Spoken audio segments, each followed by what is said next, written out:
Well, thank you so much for staying in my video. Don't forget to like and subscribe.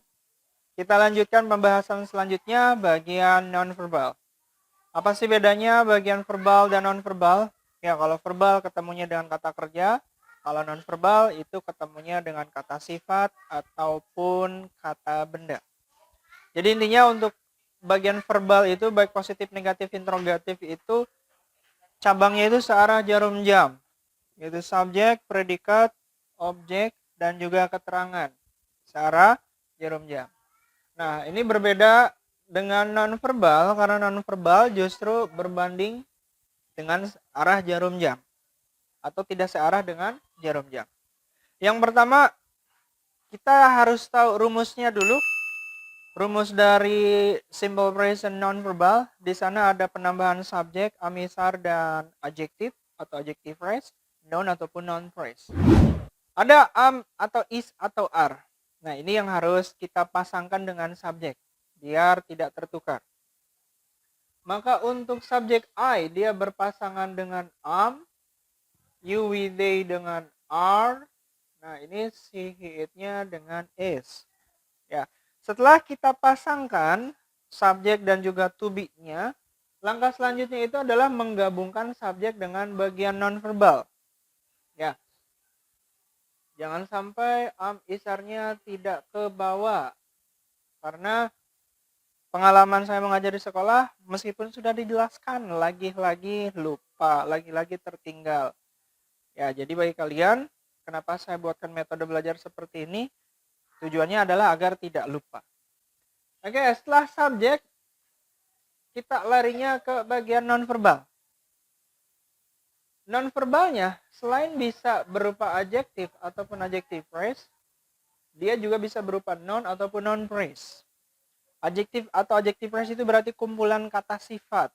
Noun atau noun phrase, kumpulan kata benda. Bisa dilihat contohnya beberapa di sini.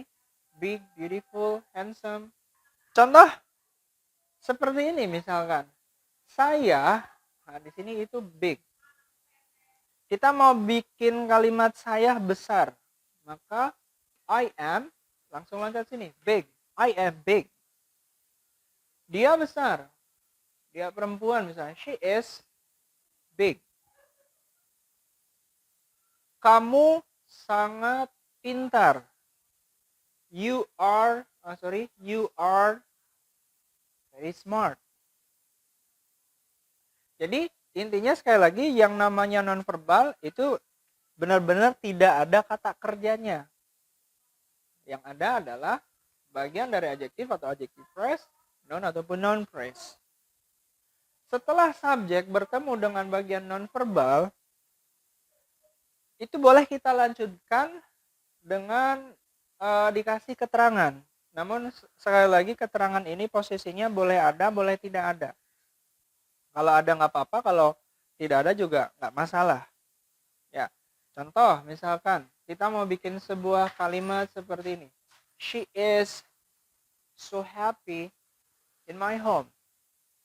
Dia sangat bahagia di rumah saya. Kita buat lagi kalimatnya. You are